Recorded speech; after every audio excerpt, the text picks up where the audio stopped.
Welcome to the Green Hour. This is FM91. A reminder that previous episodes of the Green Hour are up on our YouTube channel. So if you haven't done so yet, make sure you go ahead and subscribe and watch some of our previous episodes. We love hearing from you. We love hearing your feedback. Joining us this morning, here on this episode of the Green Hour, CEO and founder of 0 Point Partners, an advisory and consulting firm focused on enabling the transition to a sustainable economy. She has over 13 years of experience in climate and sustainability, environmental management, energy, climate finance, and ESG performance and disclosure. She has a master's in environmental management from the Yale School of Environment and a BSE in environmental management, a BSc in Civil and Environmental Engineering from Princeton University. She's also provided climate finance advisory services and organizational capacity enhancement support to Pakistan's leading renewable energy company and commercial banks, and successfully secured accreditation to the Green Climate Fund. She's written extensively about the impacts of climate change and Pakistan's renewable energy potential in various national and international publications. She's also a member of the inaugural United Nations Sustainable Development Solutions Network Leadership Council, and to add to that, if that wasn't enough, she's also a TEDx speaker. Maha, Qasim, welcome to the show. Thank you so much, Khalid. A lot of experience. You come with a lot of experience.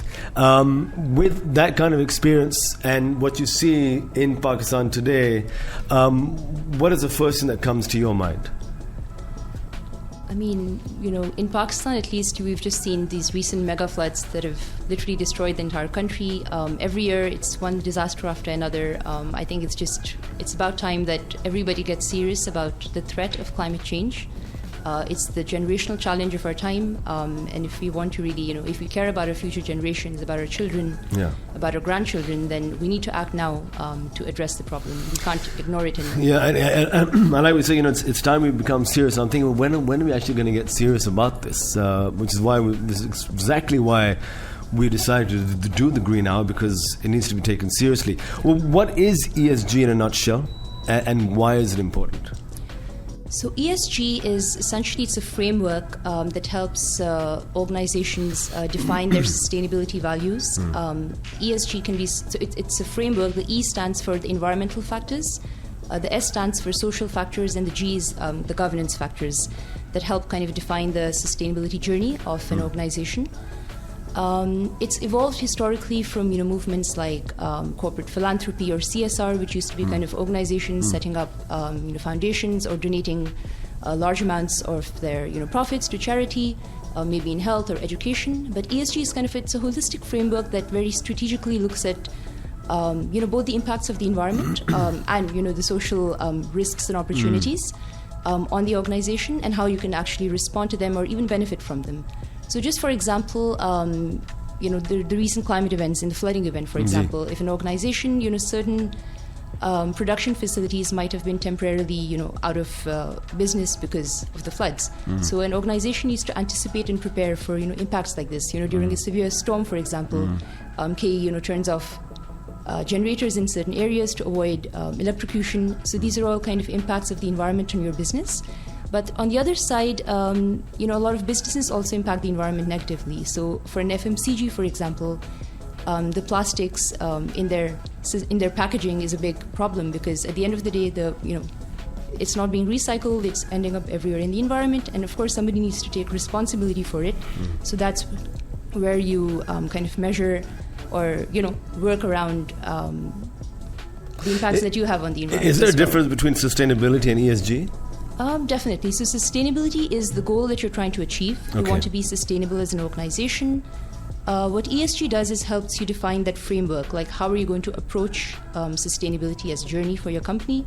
That framework essentially splits it up into different pillars, I would say. So environmental pillar, the social pillar, and the governance pillar of your sustainability journey. And the social part, for example, could be something around human rights abuses in your supply chain, so ensuring that these don't happen, ensuring that you're an equal opportunity employer, and apply that too. And apply that too, of course, yes. Making sure that your offices are accessible to people with disabilities. These all, would fall under your social component. Okay. And governance essentially means being ethical about your business practices, ensuring that there's accountability at all levels in the organization. As a consumer and as a layperson, and since we've been doing the Green Hour, there's always been the question at the forefront of why isn't it happening now? We don't want to go into details, but there's a number of legislations that are in discussion at the moment that were introduced, I think, a couple of years ago. The renewable energy legislation. Then we had the electrical vehicle policy. I think that came in last year. I'm not sure. Was it last year? 2019. Okay, so a couple of years ago. Yeah. Okay. What is it that seems to be sort of holding us back, or is it just my perception that we're being held back? Are you seeing the momentum? Are you seeing the wheels kind of roll? So unfortunately, this past year, the government has had to deal with a lot of other external issues, and I think the last couple of years, the COVID pandemic was kind of the priority for all companies, all countries around the world. So that did momentarily, I would say, put a pause on the momentum that should have been there to achieve kind of sustainability as a company, as a country. Of course, these policies were developed at a time when the economic situation in the country was very different. So, of course, keeping all of that in mind, I think there is a need to revisit what was earlier maybe talked about or discussed, keeping in mind, of course, the economic situation in the country as well. So it's important to really, I think the first thing I would like to say here is not to make Pakistan increasingly dependent on imports. So the electric vehicles, for example, it's an import-dependent policy because we don't have a local industry to support that kind of policy right now. Of course, there is a lot of interest and there is a lot of potential, but it will take time. I would say at least like 3 to 5 years before we can see something concrete. Green Hour, we've got special guest joining us, founder and CEO of 0 Point, Maha Qasim, as we talk about sustainability, as we talk about ESG. We talk about renewable source of energy, and you, in I think it was in your TEDx talk, you pointed out that hydropower is something that perhaps we need to be focusing on more. Where should our focus be in terms of renewable sources of energy as we move towards net zero and so on? Right. Yeah. So Pakistan is really it's blessed with a lot of renewables all over the country. So I wouldn't just say it's limited to a single province. So overall, we have a lot of potential for hydro, large hydro, small hydro, solar, wind, even geothermal energy, biomass, all of these. So we're very, very blessed in that sense that we have a lot of renewables potential in the country. One of the limiting factors was kind of the grid stability, and that's something that, of course, needs to be worked on because the grid is not currently ready to take that much intermittent energy. And of course, as you're probably aware, solar and wind are only, solar for the most part is only available during the daytime, so there is a need for kind of backup battery storage and your base load capacity, and that has to obviously come from either hydro or, non-renewable sources. So there is a need to manage the grid, but of course in other countries, California, for example, is one of the good examples where almost this past summer, up to 90% of their energy was coming from only renewable sources. And, the consumers actually worked with the utility companies to manage the load. So, they avoided the peak loads, which happen in the evenings, when everyone's at home watching TV, for example. So there's a need for, demand management, supply management, and of course, just strengthening your grid to be able to receive large amounts of renewable energy. Can one live sustainably on a budget? Definitely. How do we do that? Sign me up. The people who are most sustainable right now are probably the ones who've contributed the least to the environmental and social issues that we're seeing today. They're the ones who live below the poverty line. They probably consume less resources than probably any of us do in this room. So one of the things, maybe the example I would talk about here is fast fashion. In our grandparents' generation, people would really value what they would buy. They would invest in high quality items that would last, maybe several years. Some were even passed on to their daughters or their granddaughters as family heirlooms. Right now, what we're seeing is, a lot of brands come up with different collections almost every month. There's a summer volume 1, there's an Eid collection, there's a luxury collection, and of course by next year they're obsolete. So people aren't really valuing the clothes that they buy.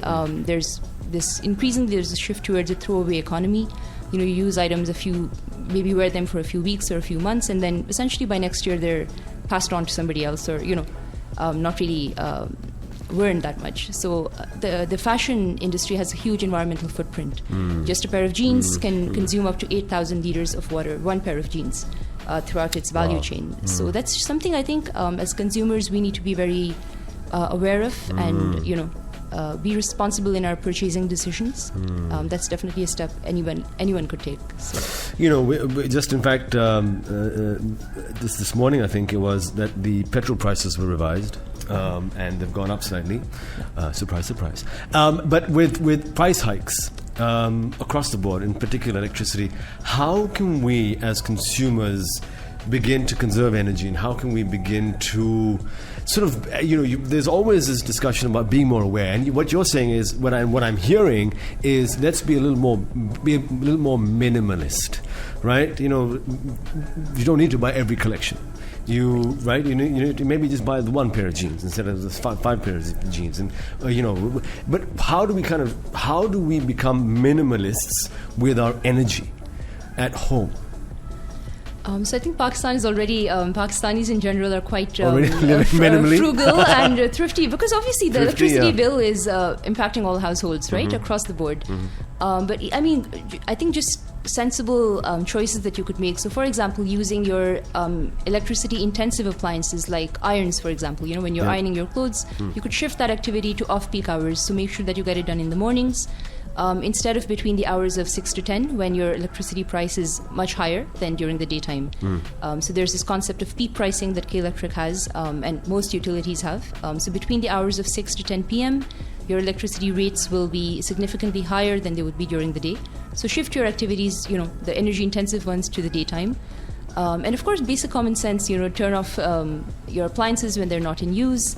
Ensure that you plug leakages in your system, fix old appliances, the ones that are worn out, because they're just wasting electricity. They're not really, fulfilling your needs. So it's important to just take care of your appliances, ensure that, they're working in good condition. These flashing lights, for example, when your bulbs get old, replace them ASAP. And simple tricks like, don't leave your fridge open for a while, because almost 30% of the cool air escapes each time you open the fridge to get something. Grab your cookies all at once. Don't keep going back to the kitchen. Yeah, that's a reminder to myself. Yeah. So these are just some of the kind of measures you could take at home. And of course, for your fridge, for example, you could place it in a darker room instead of in like a hot sunny room, because it just consumes extra energy to keep the appliance cool. So if it's already in a cool room, it'll use less energy to do that. That's some of the other thing that we do too is like, we often think that if we're not using the microwave but it's still plugged and it's still switched on, that we're fine, but switch it off. Yes, every little bit adds up, right? And a lot of this is just essentially it's being wasted, and little things add up to big things. So I think that's just a little. There's another thing. A lot of people I've come across that have electric heaters, water heaters. जो geyser है वो electric में convert किया गया है. Switch it off when it's not being used. Absolutely. Lower the temperature. A lot of the temperatures normally, as a nation, I would like our hot or very hot. So it's turn up to like 80 degrees or something. You don't need it that hot. Turn it down to like 50 degrees. Right. And that'll help also with electricity. And in Germany, for example, there are meters installed in every house. So you only get like 20 minutes of hot water for one shower, and then you have to wait 2 hours for the water to heat again. So, I mean, they have automatic kind of blocks on their systems, we take like hour-long baths maybe.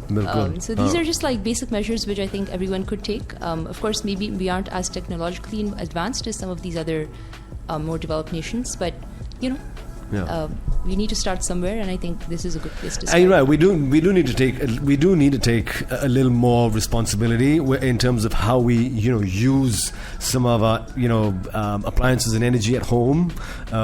What are you doing to sort of help and be part of the solution? Because yes, prices are increasing, and there's a stability that is trying to happen. right now. That's what I believe anyway, even though we may not see, but there is that is trying to take place. But whilst that is trying to take place and that is outside of your control, do what you can within your control in your own house, right? कि अगर जो नहीं इस्तेमाल किया जाए उसको बंद कर दें. टोस्टर ऑन, अमूमन आप देखते हैं कि टोस्टर प्लग लगा हुआ है, ऑन किया हुआ है, लेकिन टोस्टर का इस्तेमाल नहीं किया जा रहा. माइक्रोवेव ऑन है लेकिन उसका इस्तेमाल नहीं किया जा रहा. ऑन है तो क्लॉक नजर आ रहा है, भाई आप वॉल क्लॉक लगा लेना, जरूरी है कि आप माइक्रोवेव में देखें. All these little things, they all add up, right? They all really do add up. And simple things like अगर कभी-कभी तो दिन के वक्त लाइट्स ऑन होती हैं, मैंने ये भी देखा है, तो lights off. It is really within your power to try and curb this. We're going to go to a track. We'll be back straight after this. CEO of 0 Point joining us this morning, Maha. Welcome back to the Green Hour. This is the Green Hour on FM91. A reminder to subscribe to our FM91 YouTube channel. Previous episodes of the Green Hour up with some very insightful, informative discussions. Joining us this morning, CEO and founder of 0 Point, Maha Qasim, as we talk about sustainability. Now, it's interesting what 0 Point does, because there's this. What really interests me is the work in transitioning to cleaner and greener, transitioning to sustainability. What does that involve exactly? Because that's where your expertise comes in, by helping the organization transition so that they're essentially causing less damage and harm to the environment. How do you do that? Yeah, I think that's a great question. So essentially for an organization, the first step would be identifying what environmental and social issues are most relevant for that organization. It's called a materiality analysis. That's a technical term. But okay. So what you need to do is that like an audit kind of thing, or no? That's different. It's a conversation between your stakeholders, and these could include not just your shareholders, but also your employees, your clients and customers, your suppliers. It's across your value chain, to identify which issues are most pressing for the company. So if you're a burger chain, for example, fast food chain, a disease outbreak among your buffaloes or your cows, right, that would directly impact your bottom line. People would stop buying your burgers because they're worried about, let's say, the lumpy skin disease. So that's a very material issue for your business. For the power companies, of course, international energy prices, because our local rates are indexed to that, so that might be a very material issue. So you need to identify as a first step, what do you want to include in your analysis. The second step then is setting internal targets for yourself as an organization. In Pakistan, because the regulatory side hasn't quite caught up, I would say, to international standards yet. But a lot of companies are taking the first step on this. Engro, for example, I would like to maybe highlight as one of the forward-thinking companies. They are trying to future-proof the organization against future climate impacts, for example, because climate disasters and even others are becoming increasingly exposed, I would say, to future impacts. And then to access global finance, it's actually become a requirement now to report on your emissions, on your company's responsibility towards your employees, for example, as well. So these are just things to be aware of. That's the need, where that push is coming from. The textile sector, as I mentioned earlier, they're already facing a lot of regulation from their clients to become more sustainable, ensure that their cotton is sourced sustainably. You might see these tags on a pair of jeans, responsibly sourced cotton. Or there was a movie around blood diamonds several years ago, conflict-free diamonds. So these are all coming from like an ESG framework. So, after you've done like your materiality analysis and identified which issues are most important for your company, you would then set internal targets for yourself and then develop a corporate sustainability strategy or a roadmap on how to achieve those targets. And all the listed companies in Pakistan are required to report on these annually in their sustainability reports. And you're supposed to actually measure progress and report on progress. So if you were consuming, let's say, 90% fossil fuel energy last year, you've maybe been able to come down to 80% this year.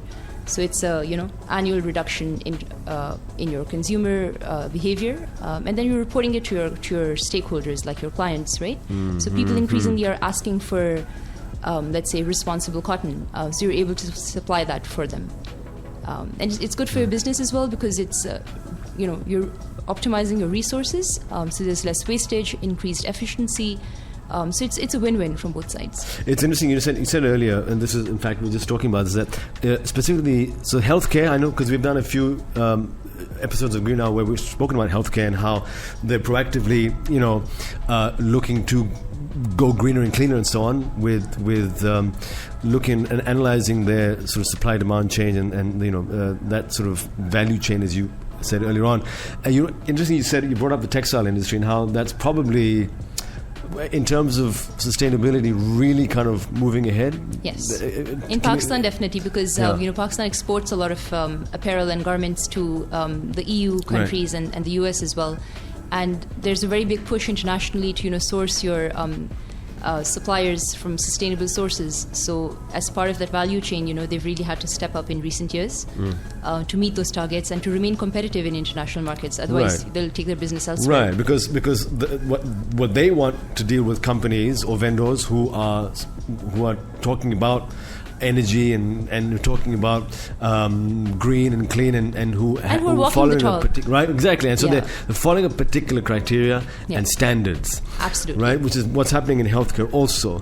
So is that one way of perhaps then sort of making us or the other industries sort of move and accelerate this situation, that हमने बस अगर आपने हमारे साथ काम करना है तो आपको ये standards apply, right? So globally there's a movement towards net zero, which means that you emit as much as you absorb. So essentially, your bottom line is zero. You're not increasing any emissions towards the atmosphere or towards your environment. The problem with that is the push is from external customers. In Pakistan, that movement isn't quite there yet. So export-oriented industries definitely, they would work to attain those goals. For local companies where your consumers are, local Pakistanis, I think we need a bit more regulation from the government side. Plastic packaging, I think, is a good example of that. So until and unless that push comes from the regulatory side, you need to use, let's say, 40% recycled plastics in your packaging, no one's going to be really motivated to do that. This regulation that we talk of, and we've pretty much talked about it almost on every other episode. Right. Why is it not here yet? Or is it here? Or because what I'm hearing is that it's kind of here, but it's still being worked on, and we'll let you know when we get around to it. There are competing priorities. So plastics, for example, it's a big issue because there's a mafia that benefits from your waste scavengers and all of that. So there's a huge informal economy which is not brought into the mainstream. So there would be, of course, competing resources there. And then secondly, we have a big plastic lobby, right? So the producers will lobby the government that, you're taking away our jobs. If we can't produce virgin plastic anymore, it's going to affect our bottom line as well. So it's basically like who gets to, really talk about it or who has the loudest voice here. There have been plastic bans initiated in the past. Maybe there was a momentum for, let's say, a few months, and then gradually it watered down. I think, again, like putting a price on your plastic bags, Carrefour and all of these big chains now do it. When you have to actually spend 200 rupees to buy a new bag, you'll automatically remember to keep one in your bag and take it, next time, because you don't want to spend like an extra 200 rupees on, buying a new bag every time. Like we're cheap, we're frugal. So, and the higher you raise these prices, the less people are going to then be, buying things which they think is a waste. Like in the UK, for example, in the shopping, the grocery stores, right?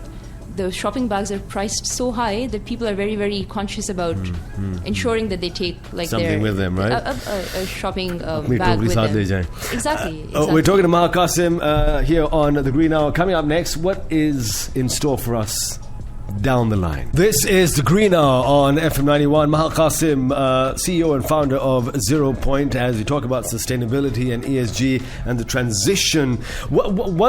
How do you see the future? Look, if you look into your crystal ball, how do you see this happening? What do you see happening? So just going forward, if you don't adapt to the circumstances, essentially, I think you're out of business in the next 5 to 10 years. Things are moving very quickly on the global platforms, and if our local companies are unable to keep up, or at least align with international standards for ESG and sustainability, they're definitely going to lose out in the long term. And the ones that have made the correct investments at the right time, they're the ones that can stay afloat, stay competitive. retain their clients and customers, and of course move with the times. Yeah. So I mean, if that doesn't happen, then I think organizations tend to lose out. And there are a lot of opportunities in this ESG space as well. There are new business models that are coming in. Your sharing economy is doing really well. We've seen how Airbnb and all of these other kind of organizations, these didn't exist, let's say, 10 years ago, right? So these are new business models that are really coming up. And, I think the private sector needs to really step up and invest in these new opportunities right now so that they can actually benefit, let's say, 5 to 10 years down the line. Look for the opportunities. Maha, Qasim, founder and CEO of 0 Point, thank you very much for joining us on the Green Hour. Just before we let you go, if you could just remind us again, with price hikes and so on, at an individual sort of level, what can we do to conserve energy? You did touch upon it earlier on, but if you could kind of just remind us all. So just be very deliberate in your decisions. Like I said, I think the first step anyone could take is just to shift your usage, from peak to off-peak hours. That will have a big impact on your bill, and that's something I think I've experienced myself as well. And anybody can do this. It's just a basic behavior change. Yeah, basic behavior change, and that's the need of the hour. Thank you so much for joining us. It's been a This pleasure. is the Green Hour on FM91. We've got other episodes up already. Make sure you subscribe if you haven't done so yet.